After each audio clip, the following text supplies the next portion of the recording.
নতুন এই প্রকল্পে প্রতিটি বেকার যুবক যুবতীকে ২ লক্ষ টাকা করে দেবে রাজ্য সরকার। আবেদন করলেই টাকা।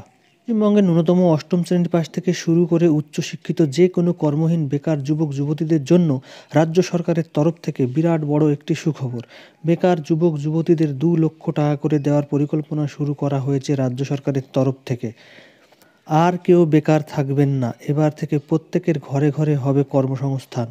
রাজ্যের প্রত্যেকটি ঘরে ঘরে বেকার যুবক যুবতীদের কর্মসংস্থান করে দিতে রাজ্য সরকার নতুন একটি প্রকল্প চালু করেছেন, যেখানে প্রত্যেক বেকার যুবক যুবতীদেরকে ২ লক্ষ টাকা করে দেওয়া হবে। ক্রমবর্ধমান বেকারত্বের চাপ কমাতে রাজ্য সরকার নতুন নতুন প্রকল্প চালু করছে রাজ্যের বেকার যুবক যুবতীদের জন্য।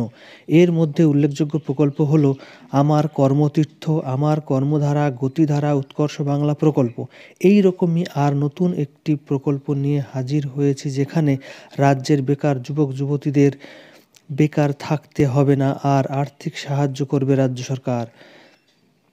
তাই যারা বেকার যুবক যুবতী রয়েছেন তাদের ২ লক্ষ টাকা করে দেওয়ার পরিকল্পনা শুরু করেছে রাজ্য সরকার। উচ্চশিক্ষিত যে কোনো যোগ্যতায় যে কোনো ব্যক্তি যাদের বয়স ১৮ থেকে ৫০ বছরের মধ্যে, তারা সকলেই এই প্রকল্পের জন্য আবেদন করে ২ লক্ষ টাকার সুবিধা উপভোগ করতে পারেন।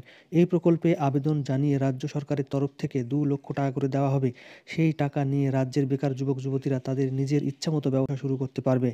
এছাড়াও রাজ্য সরকারের এই প্রকল্পের সুবিধা আরও অনেকেই অনেকভাবে উপভোগ করতে পারে। প্রকল্পে টাকা দেওয়ার উদ্দেশ্য হলো রাজ্যে যাতে বেকার সম্প্রদায় বেকার না থেকে কোনো কাজ নিজে নিযুক্ত হতে পারে। প্রকল্পের নাম, এখানে যে প্রকল্পের কথা বলা হচ্ছে সেই প্রকল্পের নাম হলো কর্মসাথী প্রকল্প। যোগ্যতা, আবেদন জানাতে হলে আবেদনকারীকে কমপক্ষে অষ্টম শ্রেণী পাস হতে হবে। ২ নম্বর, এখানে আবেদন জানাতে হলে আবেদনকারীকে অবশ্যই পশ্চিমবঙ্গের একজন স্থায়ী বাসিন্দা হতে হবে। ৩ নম্বর, আবেদনকারীর বয়স হতে হবে অবশ্যই ৫০ বছরের মধ্যে।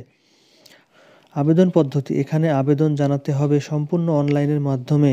এক্ষেত্রে আবেদন জানানোর জন্য আবেদনকারীকে karmosathy.wb.gov.in এই অফিসিয়াল ওয়েবসাইটে গিয়ে যাবতীয় তথ্য দিয়ে আবেদনপত্রটি পূরণ করতে হবে। আবেদনপত্র পূরণ করা হয়ে গেলে প্রয়োজনীয় বেশ কিছু ডকুমেন্ট স্ক্যান করে আপলোড করে দিতে হবে। ফাইনালি সাবমিট বাটনে ক্লিক করলে আবেদনটি সম্পূর্ণ করে প্রিন্ট আউট রেখে দিতে হবে। প্রয়োজনীয় ডকুমেন্ট: ১ নম্বর আধার কার্ড, ২ নম্বর ভোটার কার্ড, ৩ নম্বর শিক্ষাগত যোগ্যতার প্রমাণ, ৪ নম্বর পঞ্চায়েত প্রদত্ত স্থানীয় বাসিন্দা সার্টিফিকেট, ৫ নম্বর রিসেন্ট তোলা ১ কপি রঙিন পাসপোর্ট সাইজের ফটো। তো বন্ধুরা, যারা এই কর্মসাথী প্রকল্পে আবেদন করতে চান তারা এই ওয়েবসাইটে গিয়ে আপনারা আবেদন করতে পারেন। কেউ যদি ভাবেন যে আপনি ব্যবসা করার জন্য আপনার পুঁজির অভাব, সেই পুঁজি আপনাকে রাজ্য সরকার সরবরাহ করবে এবং আপনি স্বাবলম্বী হওয়ার সুযোগ পাবেন। ধন্যবাদ, ভালো থাকবেন, সুস্থ থাকবেন।